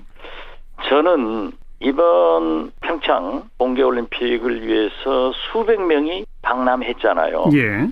올림픽 유해의 목적으로 왔단 말이에요. 네. 또 심지어 유엔 안보리에서 제재를 하고 있는 최희 예. 위원장도 왔단 말이에요. 예. 유엔 안보리에서 유해 조치를 해줬단 말이에요. 그렇죠. 그렇기 때문에 이번에 마치 문재인 대통령이 평창으로 가는 열차에서 그 말썽 많은 미국 NBC와 인터뷰를 해서 한미 군사훈련 연기를 요청하겠다 예. 했을 때도 저건 분명히 미국과 조율해서 하는 얘기다. 예. 그렇게 제가 지적을 했는데 예. 이번 일련의 사태도 미국의 협력과 이해가 아니었으면 됐겠느냐. 네. 그리고 펜스 부통령의 5분 참석하고 이석한 것도 네. 강한 메시지였습니다. 예. 그런데 오늘 지금 우리 정관용 선생께서 말씀하신 워싱턴 포스트와의 그러한 인터뷰. 네. 여기에 또 북한의 노동신문은요. 미국이 적대 정책을 철회하면은 미국을 겨냥해서 발사하지 않겠다. 예. 이렇게 돼가고 있으니까 저는 남북 정상회담도 북미 간의 관계 개선도 이루어지고 예. 반드시 미국이 협력하고 이해를 해서 예. 문재인 대통령이 남북 정상회담 하면은 이것은 북미 대화, 북한 핵 해결의 교량 역할을 문재인 대통령이 할 것이다. 예. 그래서 빠른 시일 내에 할 수 있도록 예. 했으면 좋겠다. 예. 이런 생각 같습니다. 그 빠른 시일이 언제입니까? 글쎄요, 그것은 미국의 의견이 협력이 이해가 가장 중요합니다. 네. 그런데 오늘 그 펜스 부통령의 이러한 북한과 대화가 준비돼 있다. 네. 빨리 그 비핵화 스케줄을 내라 하는 것은 굉장히 좋은 반응인데 네. 저는 그렇게 생각합니다. 혹시 우리나라가 대북 정책이 오목을 두면서 오목이 이제 오목. 네네. 오목을 두면서 바둑 두고 있는 것처럼 행세해서는 안 됩니다. 미국과. 어허. 제 경험에 의하면은 제가 대북 특사를 하면서 예. DJ는 미국하고 미국 대사 국무성 차관보 다 제하고 갔다 올 때마다 만나서 얘기를 하거든요. 예. 숨소리까지 얘기해줘라. 아. 그렇게 얘기하는데 예. 이번 김정은 위원장도 문재인 대통령에게 정상회담을 제안한 것은 네. 미국 트럼프 대통령의 음성을 듣고 싶은 거예요. 예. 그래서 문재인 대통령에게서 자세히 듣고 또 북한은 과정이 필요 없는 나라 아니에요. 그렇죠. 지도자의 결정만 있기 때문에 네. 문재인 대통령께서 북미 간에 잘 협의해가지고 트럼프의 음성을 김정은한테 들려주면은 네. 저는 북한 핵 문제 해결의 길로 들어선다. 네. 그리고 김정은도 예. 지금 북한 경제가 많이 좋아졌잖아요.